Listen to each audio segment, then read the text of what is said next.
Hello, third graders. I am going to read chapter 4 of Holes, and I am starting on page 11.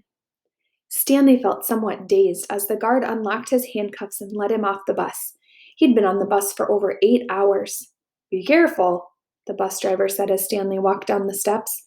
Stanley wasn't sure if the bus driver meant for him to be careful going down the steps or if he was telling him to be careful at Camp Green Lake. Thanks for the ride, he said. His mouth was dry and his throat hurt. He stepped onto the hard, dry dirt. There was a band of sweat around his wrist where the handcuff had been. The land was barren and desolate. He could see a few run-down buildings and some tents. Farther away, there was a cabin beneath two tall trees. Those two trees were the only plant life he could see. There weren't even weeds. The guard led Stanley to a small building. A sign on the front said, "You are entering Camp Green Lake Juvenile Correctional Facility." Next to it was another sign which declared that it was a violation of the Texas Penal Code to bring guns, explosive weapons, drugs, or alcohol onto the premises. As Stanley read the signs, he couldn't help but think, well, duh. The guard led Stanley into the building where he felt the welcome relief of air conditioning.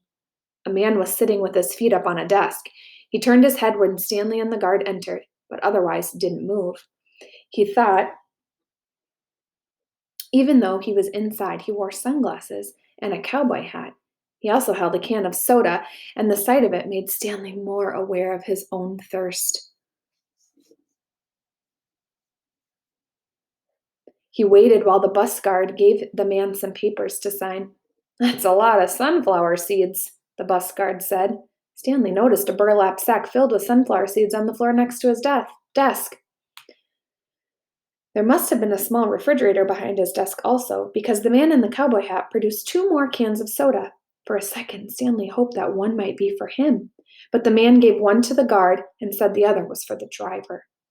9 hours here and 9 hours back, the guard grumbled. What a day.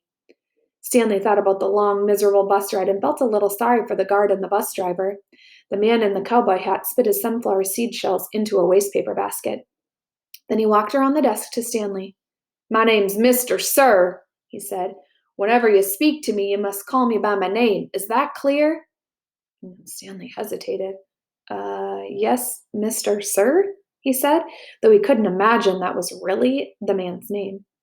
"You're not in the Girl Scouts anymore," Mr. Sir said. Stanley had to remove his clothes in front of Mr. Sir, who made sure he wasn't hiding anything. He was then given 2 sets of clothes and a towel. Each set consisted of a long-sleeve orange jumpsuit, an orange t-shirt, and yellow socks. Stanley wasn't sure if the socks had been yellow originally. He also was given white sneakers, an orange cap, and a canteen made of heavy plastic, which unfortunately was empty. The cap had a piece of cloth sewn on the back of it for neck protection. Stanley got dressed. The clothes smelled like soap. Mr. Sir told him he should wear 1 set to work in and 1 set for relaxation. Laundry was done every 3 days. On that day, his work clothes would be washed. Then the other set would become his work clothes, and he would get clean clothes to wear while resting. You are to dig 1 hole each day, including Saturdays and Sundays. Each hole must be 5 feet deep and 5 feet across in every direction. Your shovel is your measuring stick. Breakfast is served at 4:30. Stanley must have looked surprised because Mr. Sir went on to explain that they started early to avoid the hottest part of the day. "No one is going to babysit you," he added.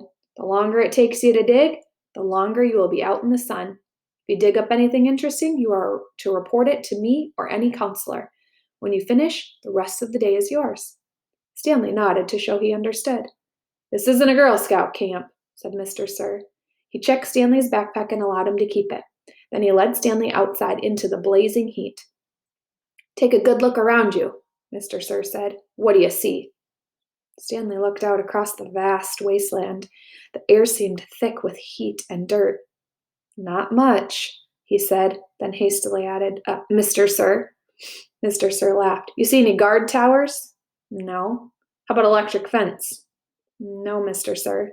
"There's no fence at all, is there?" "No, Mr. Sir." "You want to run away?" he asked. Stanley looked back at him, unsure what he meant. If you want to run away, go ahead. Start running. I'm not going to stop you." Stanley didn't know what kind of game Mr. Sir was playing.